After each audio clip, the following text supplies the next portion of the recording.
Hey guys, ఇప్పుడు మనం discuss చేస్తున్న టాపిక్ ఫీమేల్ మెడికల్ రిప్రజెంటేటివ్స్. యాక్చువల్‌గా ఇద్దరు ముగ్గురు అడిగారు ఈ క్వెషన్. నేనప్పుడు ఆన్సర్ ఇవ్వలేదు. ఏముంటది స్పెషల్, జెంట్స్ చేస్తున్నారు, లేడీస్ కూడా చేస్తుంటారు గదా అని అనుకున్నా. తర్వాత నాకొక ఐడియా వచ్చేసింది. జెంట్స్ చేస్తున్నారు అని ఎలా తెలుస్తుంది? మేము బ్యాగ్‌లేసుకొని తిరుగుతా ఉంటాం హాస్పిటల్స్ దగ్గర. అండ్ కొన్ని కంపెనీస్‌కి యూనిఫార్మ్ ఉంటది, బ్రాండ్ నేమ్ ఉంటది. సో, అలా తెలుసు. బట్ ఫీమేల్స్ యాక్చువల్‌గా ఏందంటే ఇవన్నీ మెయింటైన్ చేయరండి. హ్యాండ్ బ్యాగ్ యాక్చువల్‌గా వాళ్ళ రూల్స్ ఎలా ఉంటాయో బట్ వాళ్ళు మాత్రం హ్యాండ్ బ్యాగ్ మెయింటైన్ చేస్తారు. దాంట్లోనే వాళ్ళ విజువల్ ఐడి, ఇప్పుడు ఐప్యాడ్ ఉంటది. అది మెయింటైన్ చేసుకుంటారు. సివిల్ యూనిఫార్మ్‌లో వాళ్ళు వెళ్ళిపోతారు కాబట్టి అందరికీ అర్థం కాదు వీళ్ళు రిప్రజెంటేటివ్స్ అని చెప్పేసి. వాళ్ళు కూడా చాలా టైం నుంచి చేస్తా ఉన్నారు. నేను ఏ కంపెనీలో ఉన్నా కూడా చూసిన ఫీమేల్స్ రిప్రజెంటేటివ్స్ ఉన్నారు. యాక్చువల్‌గా చెప్పాలంటే చాలా ప్లస్ పాయింట్స్ ఉన్నాయి ఫీమేల్స్‌కి. బట్ కొన్ని మైనస్ పాయింట్స్ కూడా ఉంటాయి. అవి పెద్ద ఇష్యూ కాదు మాకు అని ఎవరైనా అనుకుంటే, దీంట్లో మంచి కెరియర్ ఉంటుంది. జస్ట్ నేను ఎక్స్‌ప్లెయిన్ చేస్తున్నా, సజెస్ట్ చేయట్లేదు. Up to you. ఓకేనా? అవి మనం డిస్కస్ చేద్దాం.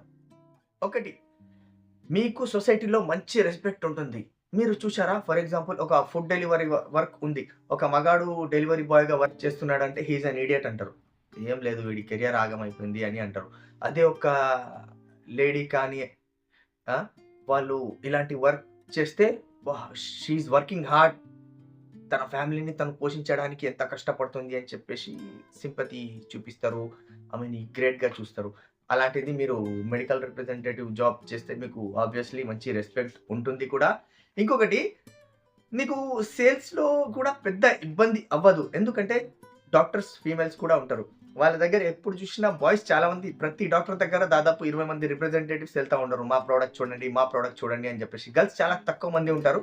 సో, మీకు ఫీమేల్ డాక్టర్స్ దగ్గరైతే మంచి ఫ్రెండ్లీ అట్మాస్ఫియర్ ఉంటది. వాళ్ళు మీకు మంచి సపోర్టివ్‌గా కూడా ఉంటారు కాబట్టి సేల్‌లో కూడా కొంచెం హెల్ప్ అవుతుంది. అండ్ వేరే డాక్టర్స్ కూడా, అరే! ఆడపిల్ల వర్క్ చేస్తుంది కదా అని చెప్పేసి మన సొసైటీలో ఉంది ఇది. Sympathy, empathy whatever it is ఇలా ఉంది. మగాడు వర్క్ చేస్తే చేయాలి, తప్పదు. మగాడు పని చేయకుంటే ఏం చేస్తాడు అంటారు. అది కూడా మంచిదే. మగాడు వర్క్ చేయాలి. ఇంట్లో కూర్చోవద్దు.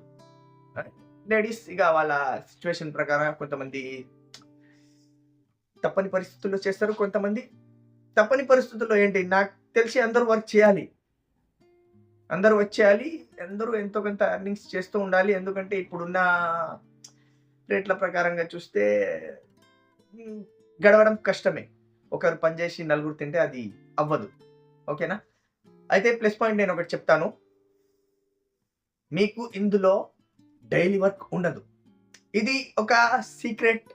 ఈ ఫీల్డ్‌లో ఉన్న వాళ్ళకే తెలుసు. బయటి వాళ్ళకి తెలవదు. మీరు ఫస్ట్ ఒక 6 మంత్స్ అలా బాగా వర్క్ చేసి, మొత్తం కాంటాక్ట్స్ మీరు చేసుకున్నారు అంటే, దాని తర్వాత మీరు ఒక మంత్లీ ఒక 15 డేస్ అలా వర్క్ చేసినా గూడా మీ టార్గెట్స్ అయిపోతా ఉంటాయి. ఓకే. ఇంకొకటి మైనస్ పాయింట్ ఏంటి అంటే, ఎక్స్‌టేషన్స్‌కి వెళ్ళాల్సి ఉంటదండి. ఎక్స్‌టేషన్ అంటే ఫర్ ఎగ్జాంపుల్ మీ ఊరు ఇక్కడుంది. మీ ఊరు నుంచి ఒక 50 కిలోమీటర్స్ అలా అలా మొత్తం కవర్ చేసేది ఉంటది. ఫర్ ఎగ్జాంపుల్ ఒక డిస్ట్రిక్ట్ ఉంది. ఆ డిస్ట్రిక్ట్ పక్కల ఉన్న గ్రామాలు గూడా కవర్ చేసేది ఉంటది. మీరు వెళ్ళడానికి, రావడానికి కొంచెం ఇబ్బంది కావచ్చు. మీకు పర్సనల్ వెహికల్ ఉన్నా కూడా కొన్నిసార్లు ఈవినింగ్ అయిపోతే, సొసైటీ ప్రకారంగా చెప్తున్నా, మీ సేఫ్టీ ఇష్యూస్, బట్ దాన్ని మీరు టాకిల్ చేసుకున్నారు అంటే మీకిగ తిరుగే లేదు. ఇంకొకటి, మీటింగ్స్ జరుగుతా ఉంటాయండి కంపెనీస్‌లో. కొన్ని కంపెనీస్‌లో మంత్లీ అవుతా ఉంటాయి. కొన్ని కంపెనీస్‌లో 3 మంత్స్‌కి ఒకసారి మీటింగ్స్ అవుతా ఉంటాయి. వాళ్ళు పెద్ద సిటీస్‌కి పిలుస్తూ ఉంటారు. అక్కడికి వెళ్ళాలి. ఒక హోటల్స్ ఉంటాయి. మొత్తం వాళ్ళు రూమ్స్ బుకింగ్ చేసేస్తా ఉంటారు. బట్ ప్రతి కంపెనీలో ఫీమేల్ స్టాఫ్ ఉంటారు. సో, మీకు కూడా ఆ ఫీమేల్స్ తోటే రూమ్స్ ఇస్తారు. కాదు అంటే మీకు సెపరేట్‌గా రూమ్ కూడా ఇస్తారు. అది మీరు మాట్లాడుకోవచ్చు మీటింగ్‌కెళ్ళేటప్పుడు. లేదా వేరే రిప్రజెంటేటివ్స్ ఉంటారు ఫీమేల్స్. వాళ్ళకి మీకు కలిపి కూడా రూమ్ ఇచ్చేయొచ్చు. బట్ మీకు అక్కడైతే సేఫ్టీ ఇష్యూస్ ఏం ఉండవు. కంపెనీ తరపు నుంచయితే. ఓకేనా? అండ్ లాస్ట్ పాయింట్ వచ్చేసి, జనరల్‌గా కంపెనీస్‌లో వర్క్ చేస్తుంటారండి. అక్కడ వర్క్ చేస్తే ఏముంటది? మీ ఇంటి దగ్గర నుంచి బస్ మిమ్మల్ని పికప్ చేసుకుంటది. వర్క్ అయిపోతది. మీరు ఆఫీస్‌లో సేఫ్. దాని తర్వాత మళ్ళీ బస్ తీసుకొనొచ్చి మీ పాయింట్ దగ్గర దింపేస్తుంటది. ఇక్కడ అలా ఉండదు. మీది మీరే చూసుకోవాలి ఎక్కడికెళ్ళాలన్నా. ఓకేనా? అండ్ అంతే, వేరే ఏం లేదు. సాలరీ పరంగా చూసినా మీకు జెంట్స్‌కి ఎంత ఉంటదో, లేడీస్‌కి కూడా అంతే ఉంటుంది. మీకు టార్గెట్ ఇంకా ఈజీగా అయిపోతుంది. నేనొకటి ఏం గమనించినా అంటే, మనం చిన్నప్పటి నుంచి స్కూల్స్‌లో చూస్తుంటాం గదా! టాపర్స్ ఎక్కువ అమ్మాయిలే ఉంటారు. సో వాళ్ళు చదువు మీద గానీ, వర్క్ మీద గానీ మంచి ఫోకస్ చేస్తారు. మనం అంత చేయం. మనకు చాలా పెద్దదుంటది మన లోకం. మనకు ప్రతి వాటి మీద ఫోకస్ చేస్తాం మనం. ఏదైనా మంచి బండి కనిపించిందా దాని మీద ఫోకస్ చేస్తాం. ఎవరైనా మంచిగా కనిపించి అటు ఫోకస్ చేస్తాం మనం. ఏదైనా మంచిగా ఇల్లు కనిపించిందా ఇలాంటివి కట్టాలి. మన ఫోకస్ ఎన్ని రకాలుగా డైవర్ట్ అయితది తెలుసా? 10 రకాలుగా మనం డైవర్ట్ అయిపోతాం.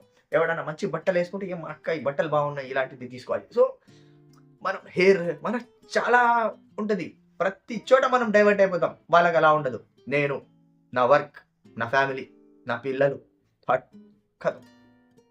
సింపుల్. అందుకే వాళ్ళు మనకంటే బాగా వర్క్ చేయగలరు అనేది నా ఒపీనియన్. ఎందుకంటే నేను ఫస్ట్ కంపెనీలో ఉన్నప్పుడు ఒక ఫీమేల్ రిప్రజెంటేటివ్ ఉండే. ఆమె మ్యారీడ్ ఉండే. ఆమె జాబ్ చేసేది. బట్ ఎంత మంచిగా డీటెయిలింగ్ చేసేది అంటే పర్ఫెక్ట్.